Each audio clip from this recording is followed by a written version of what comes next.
We're at this footpath, yeah, we've got two options. We can either go over the bridge and go straight up, most direct route, or we could go over the bridge and follow that non-existent footpath along the river there. Well, what do you reckon? No, Glenn, I don't think that's an advisable solution. You see, there's a perfectly good, well-trodden footpath here, but there's no footpath up there. We're likely to get lost and we'll never get down again. Well, what do you think, Mostyn? Oh, I don't know, buddy.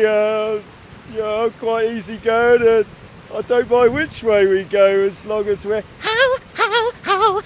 staying alive, staying alive. Fuck it, Glenn, I should have listened to you in the first place. Hate to admit it. I'm going straight up that mofo. Look at that, 2 minutes in, it's a pretty clear damn footpath all the way up here. So if only we'd just crossed over and had a look, we'd have been alright. So it's 10:15. See you at the top. Pretty much a straight, obvious path all the way to the top, but I'm starting to feel the burn already. Some people stand in the darkness, afraid to step into the light. Check out these views. Absolutely incredible. Check this out. So I'm guessing that's the ridge line I'm going to be heading up and over. But first, I've got to get to the top of that son of a bitch. Right, we're nearly at the top now. So the route I'm going to be taking is following that ridge line along there, all the way up to Egan, up there, and work my way round up to Glyder 4, then Glyder 5, down, that's 3000's there. So hopefully do all that today. But let's make our way to the top. There's this guy who goes into a hat shop, yeah, and he goes, oh, I'm looking for a hat, it's kind of fuzzy, you wear it in winter, it's got one of those little kind of round things on the top, you know, but it keeps your head quite warm and that. Bubble, sir? Yeah, I'm looking for a hat, it kind of keeps you warm in winter and it's got one of those fuzzy things on the top. We're just following this ridgeline path that kind of bears right towards that tasty little peak there. That's called Fol Goch, but we're not going to climb up to the top of that because that's not over 3,000 feet. So I'm not going to waste my energy on that one, so we're going to follow this ridgeline path along all the way up to the next bad boy, Egan, up there. Typical Glenn, always up ahead. How's it going up there, buddy? Yeah? Oh, I'm feeling alright now, actually, mate. You? Yeah? Hey, come back, where you going? Tell us a joke. Got any jokes? No? Nothing? What about the one with the skunk? Tell us the one about the skunk. No? Oh, fuck you then. Now I'm just at the foot of Fol Goch, and the path kind of forks off to the right. You do not want to take that one, that takes you back down the valley. So I'm going to keep on this one that follows the ridge line along to Egan. Oh, so bad. Easy going path, pretty obvious, all the way to Egan. No chance of error here. A bit boring though, wish Glenn was here. Oh, so there's this bloke, yeah, he goes to a vehicle shop, and he goes to the bloke, he says, oh, hi there, I'm looking for one of those vehicles that you can kind of, you can drive it around and then you can take it camping and stuff, you can stop off at campsites and it's got all the facilities you need on board and stuff. Camper, sir? Oh yes, I'm looking for a kind of vehicle that you can kind of put all your things in and you can sleep in overnight. Okay, so I'm at the foot of Egan, but just looking out over towards Tryfan there, and this just gives us a taster of what's to come beyond Tryfan, so up and over there I'm guessing, and and then you can see pretty much the ridge line all the way into the distance, and that's going to be the hard slog section. About 9 hours for that final section. Oh, it's going to be tough. Let's keep going. Some people stand in the darkness. They do, y'all. Made it to the top of Egon and now heading down. I don't know if you can see, but there's a lake just there, and then heading up to that next one. I just made it to the lake. This is Lyn Quinn, I think it's called. So this is at the foot of the next climb. Just going to stop, grab a bite to eat. One of those camping hot meals. Get that inside me. Meatballs and pasta, baby. This is lovely, beautiful day. This is an absolute piece of piss to navigate when it's a clear blue sky, so I don't think we'll have any problem there. But this is just lovely. Just sat here in a little fairly sheltered spot looking out on the lake there. Look. Beautiful, just beautiful. Left the lake and you take a right turn off the main path up to the top on this fairly rocky section. Steep section there, heading up Glyder 4, but then you sort of get to a point about halfway up where there's Ken's garden. Oh, I can't even speak. Ken's leading the way, so I take it I'm not that far from the summit now. Oh my god. Oh, doesn't take long for that burn to kick in.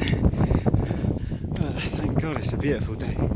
There, the one on the left, and it says the best way is to keep to the right, so I think I'll head up on the right side and then work my way back round to the left. So that's where I'm heading, that's the summit. 3 in the bag, baby! So that's Glyder 4, and now I'm heading over to the other Glyder 5, which it says the descent towards it is Cairns. Yeah, I'm already seeing Cairns, and it's fairly easy to follow. And then when I get a bit closer, I have to sort of bear right around a rocky section before I get to the summit. This is where it gets a bit tricky. You can potentially lose time. But what it says, the website stuff is take this path to the right around this sort of big rocky area. Although I can see there's people going straight up it, so I don't really fancy that myself. So I'm going to go up round to the right, and then that's the summit up behind it there. So let's do it, Del Boy, let's do it! I'm still heading up, but I'm just keeping to the right hand side of that big rocky area, just on this still a fairly rocky path, but I'm cutting out all of that crap. So, job's a good one. So that's Castelli Gwyn. Like I said, that's not part of the 3000's, but this path that comes up here, look, that's the one you come up to. That's where I am now.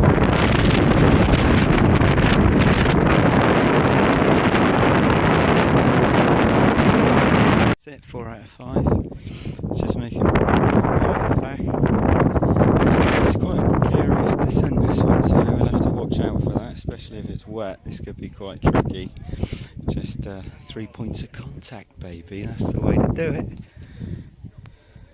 So descending down towards Tryfan, avoid that rocky section, head for this scree down the right side of it.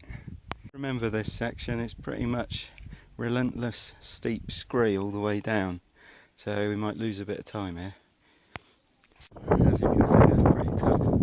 Steep scree all the way down.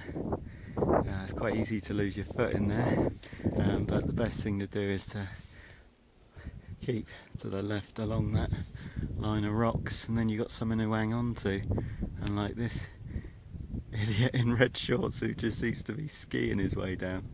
But I guess that's the quickest way. He's going to come up proper in a minute. Clearly his technique works, because he's miles ahead of me now, look. This is the big one then, Tryfan, final one.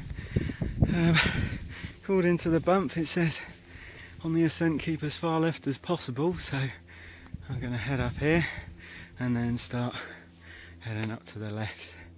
See how we go. Oh, this has been a good day out. This should be a cracking challenge. On this one, buddy, is just keep on the path which sort of veers round to the left, and it's a bit of scrambling, but it's okay so far, but it might get a bit tricky nearer the top. Oh, piece of cake.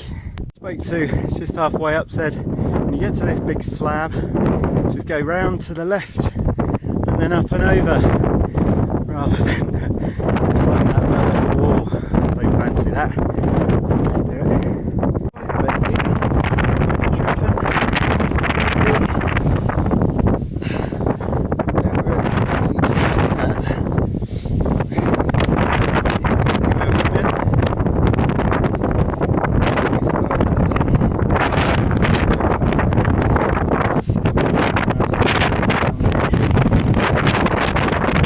Descent of the day, just down this steep path down towards the lake, and that, my friends, is it. Another steep scree section right at the bottom of this Triffin descent. That's not what I want, I'm knackered. Not far to go though. That's it. Just got to the end of the Glyder section down at the bottom of Triffin. Oh, and that descent was grueling. It was just, you know, shingle and loose rock. Took me about an hour, I think, to get down there, but made it to the bottom. There's this gorgeous lake, look. And that's Pennier Old Wen.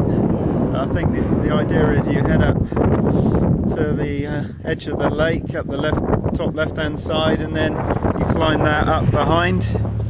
But yeah, I mean, I'm quite pleased with that. 6.5 hours. Website reckons that should take about 6, so that's what's up. But to get up to speed, get trained up, do a bit more secret training down Low Wolf, you know. And look at that beast up there behind me. That's what I just come down. It took so long. So thanks for watching, and see you soon.